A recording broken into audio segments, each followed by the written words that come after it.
I'd like to introduce you to Carl Piva, already referenced by the Lord Mayor. And Carl is a global thought leader in the whole area of smart cities. So we're really excited to hear about Carl's experiences in other cities across the world and what we can bring to Belfast and what we can learn here about this approach. Welcome, Carl. Thank you, Deborah.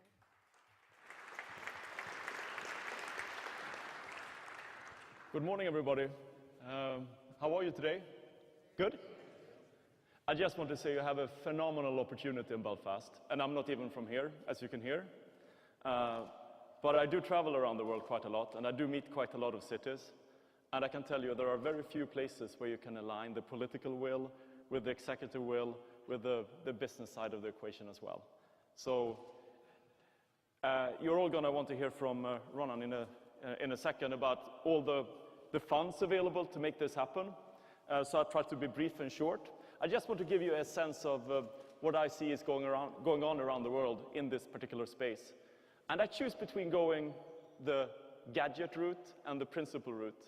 I could entertain you with smart city gadgets an afternoon if you were interested in it. But end of the day, that's just technology. It isn't really what this is about, right? So I'm going to try to go the principle route instead and talk about some of the whys and some of the hows in actually getting there, because there is no way in creating a smart city unless there is a shared sense of making it happen and a good way of operationalizing that model. But let's take a step back. We all know that the things are sort of changing in the world, right? This is a chart just taking a look at the fertility rates in different parts of the globe. And while we might not be surprised to see that we probably around here have 2 kids a family, something like that, we might think that that wasn't the case in places like Asia, but it is. It's still not the case in places like Africa, though. So just looking at the fertility, you can see that it's falling rapidly. It's going to converge around two kids a family. If you combine this with this life expectancy projection, which shows that we are actually getting older, hopefully happier as well, not necessarily in some cases, but in most cases, I hope. If you combine these two things, you're going to see a scenario where we're actually going to be quite a lot more people on this earth over the next coming 30 years, 1.5 billion, give and take. And guess where these people are going to reside? They're going to live in cities. They're all going to be in cities, almost all of them, because that's a pull. Not necessarily Europe, we are detracting slightly, but elsewhere. So this does affect us. And I couldn't help just to show this. It sort of shows somehow the exponentiality of what we are going through. You can see, we start way back in time here, for those of you who can see from way back in the room. And we can see cities popping up, starting in the Mesopotamian Delta, moving out, branching into China, sort of India, and slowly but surely we are expanding our footprint across the globe, right? This is a fairly slow, easy process. Nothing very exciting is happening. Well, it could be fun for the people who were there, I suppose, but it isn't intriguing. Well, around 0 BC, stuff happens, definitely. But we still keep this sort of slow pace of how we are evolving as a species around the globe. However, things heat up. As we see, things are heating up fast, right? Things are happening. We are, in fact, forming settlements almost all around the world. And the pace of this growth towards the end of this cycle, the closer we get to today, it is not just, well, you can ask yourself, is this really a good thing or is it a bad thing? It really doesn't matter. It is happening. So nation states can do some things about these issues that this creates, but it's clear to me that cities are the places where you can actually make most changes happen in order to sort of tackle the problems that gives rise to these things. So why are smart cities important on a larger scale? It's related to that previous picture. Because if you look at it, if you back up just a few years, most of us lived on the countryside. 70% of us lived in a rural area. Roughly 2007, 2008, it was a 50-50 scenario. We were sort of both living in cities and the countryside. And in just a few years, we're going to be almost all of us living in cities. So there's no question about the fact that the big cities in the world have a huge, awesome responsibility to take a leading role in actually making this a habitable environment also after we are gone. And part of it goes back to smart city as well. So looking at cities, you have two kinds of cities around. You have the cities that lose people and the cities that gain people. And it's more a sort of a question of how rapid this is happening.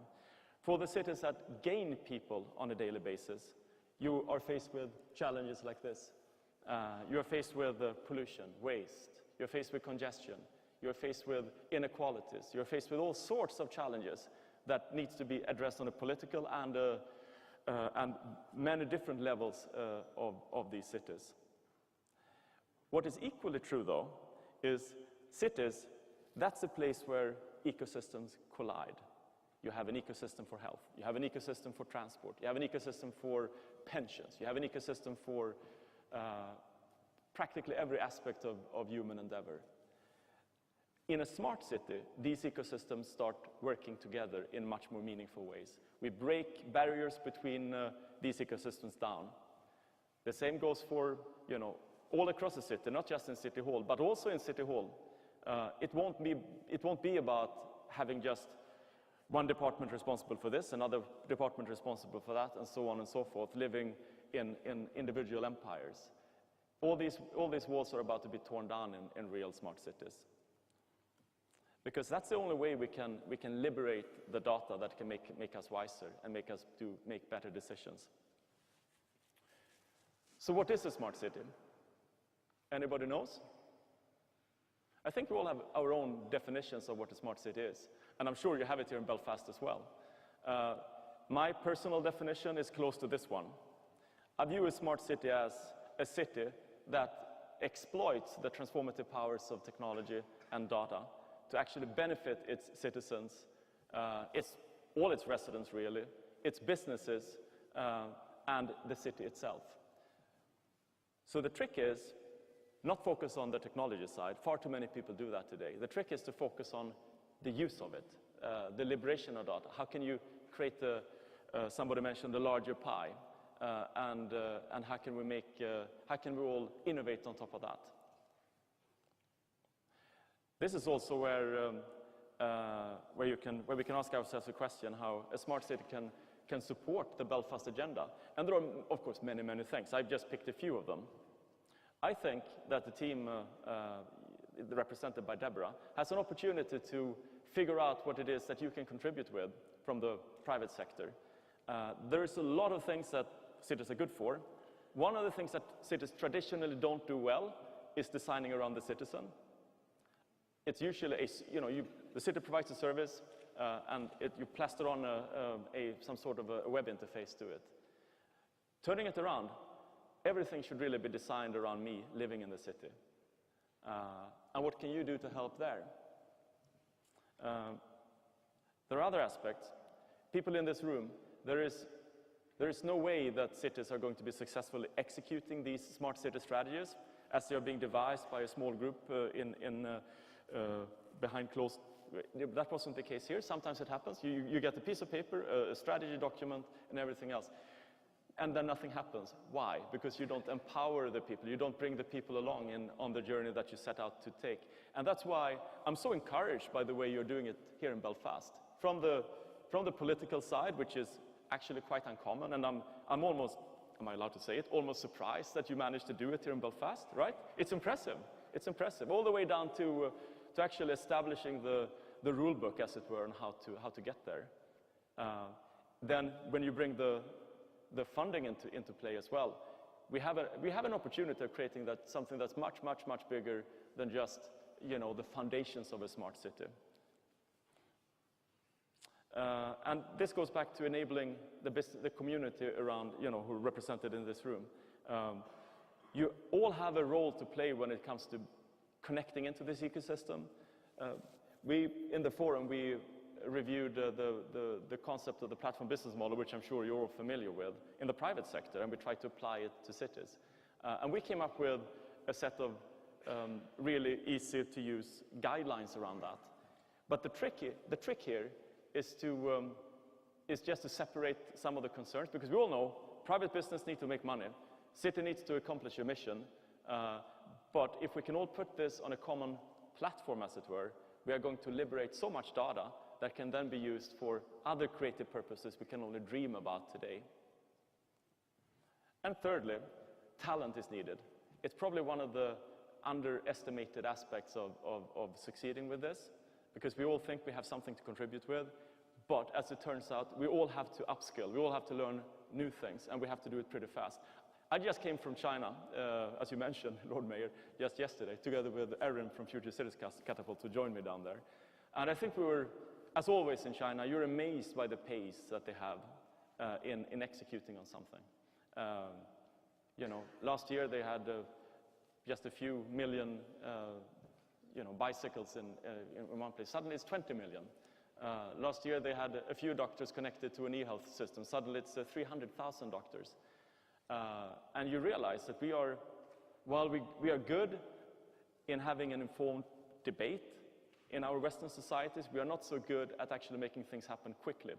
We seem to debate and debate and debate. So I say, the time for debate in Belfast is, when it comes to the principles, largely over. It's more time to execute. And that's why I think the team that Deborah leads will be so important in getting this done. She's in a very interesting position between yourselves and between the city. And she will have some tough and exciting years ahead of her, I'm sure. However, the sort of PPP model that we know about needs to be added. We need to remember that this is done for the people, for the citizen, for the residents. So we prefer to think about it as a 4P model. And it will also require, as was mentioned earlier, some new, highly more innovative ways of procuring or investing in these things. It could be that some of the larger companies in this room will be co-investing with the city in initiatives, but also getting great returns at the end of it when we can prove an outcome. It could be that there will be more targeted challenges that we will talk about later in the session today. There's also going to be a lot of disruption, a lot of stuff we don't know about. In a symposium just the other week, we highlighted a few of them. I stole a slide from a friend at IBM that just displays some of how you connect things through artificial intelligence. It's absolutely going to be a game changer when it comes to how you provide city services and how the city will be able to have a one-to-one relationship with me as a resident. We talk about IoT. It's being rolled out as we speak, almost left, right, and center. And it's going to be impactful in ways we can't yet imagine. We talk about other things, cloud, blockchain, and of course, we need to figure out how to where these things fit in our wider city strategy. But it's not all for evil. We tend to think about sometimes the Maslow hierarchy of needs as a pretty good way of just figuring out, where are we now? And I guess we all move up and down in this Maslow hierarchy depending on our personal life or our job life, I suppose. If we think about this in a city context instead, this is a view. Oh, I'm sorry, it's such a small screen over there, but it's underpinned by all the things that exist in the city, all the physical aspects and all the physical assets that are turned digital. So, but then it's coming together on let's call it an ICT technology layer, and eventually we have it in the middle of this platform on a data layer. This is where most cities are today. They have an open data platform that provides insights into certain aspects of city life. Not many cities have passed beyond that level, though. There are a few around. If you want to get higher up here, then you need to think about ecosystems. You need to think about curating these ecosystems. You need to think about how you and you can actually become successful participants in that ecosystem. And you need to make it happen. And creating an ecosystem I guess it's one of those things you really can't do it alone. You have to be joined by people in doing it. Like-minded people who also want to succeed in creating an ecosystem, right? And it helps if you have a common shared common purpose in doing so. So in this case, the shared common purpose is actually making Belfast fit for the future, right? That's the shared common purpose we have. And we do it while making some money doing it, which is not wrong. It's just good. So there's a maturity that needs to happen in the city to get there. And considering, one shouldn't expect everything from day one, but it should be pragmatic, it should be focused on citizen needs, and all those type of things. So it needs to follow that sort of core set of principles if this is going to take off and actually become a virtuous cycle in the end. And we've, from the forum, also supported actually by Future City Catapult, as late as last week, we published a manifesto to do that, be clear on that vision alignment, what it actually means. What are we building this for? Why are we doing it? How are we doing it? What are the principles involved? Feel free to take a look at it online if you're interested. So this vision alignment, it is part of the Belfast Smart City framework already as it happens, because you have already thought about some of those key principles in there. And the question becomes, how can we make this transformation happen? How will it be done? The city will invest a number of different challenges and a number of sort of different vehicles to make it easier. But end of the day, and this is echoed with all cities I worked with, end of the day, it needs to be the community of people who actually see the value in it for themselves. Because if there is no value in it, these initiatives will die after that initial seed funding is gone. So we need to find the model that can sustain, that can actually grow into a virtuous circle. And that virtuous circle is based on availability of data, on sharing a set of core principles in how this is being shared, and actually being able to access each other's repositories of knowledge, networking across borders, breaking down barriers. It's only then when we can get to this place of innovation that drives the smart city forward. And those set of principles are actually far more important than talking about, let's say, intelligent garbage bins or maybe smart transport solutions. All those things are manifestations of following that sort of same strain of core principles in the end. You do need those, however. You do need a set of projects to actually execute on. That becomes a real important part of strategy. We also talked this morning in an early breakfast about this notion of businesses coming together with the city to co-invest in these projects. It doesn't have to be just the city paying for something on a transactional basis as we are used to. It could be a co-funded project that leads to an outcome and then leads to a reward at the end of and when having reached that outcome. So it's a little bit about challenging the way we think about the city. The cities today are becoming smarter, also internally. It's not just handing out money anymore, right? But they do love help in liberating assets, liberating funds to actually do these things. So one has to be imaginative in seeing the opportunity that's actually around the corner. These are the priorities that were mentioned for Belfast: growing the economy, living here, and by living here I mean making it a very pleasant place to be and also work and learn, and of course develop the city. So from a digital perspective, I think about it as you have a digital delivery side of it, which is, right, how can we help the city become leaner and meaner?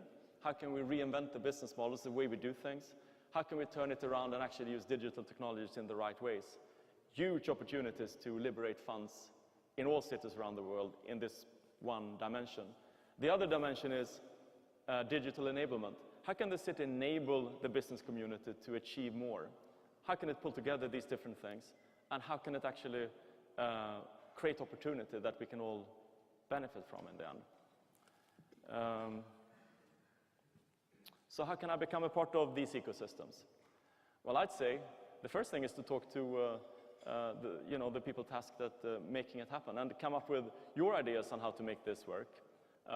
The city doesn't have a crystal ball where it knows where no city has, but it can cleverly choose between options that are good for us all. So And I assume that will be part of the challenge that Deborah has to sort of tackle after today. But it's rare to see this level of alignment in an initial sort of bid for developing a smart city, and I think you have a good starting point. It doesn't mean it's going to be easy though, because there are lots of tricky parts in this, but it does mean that you have a baseline for it.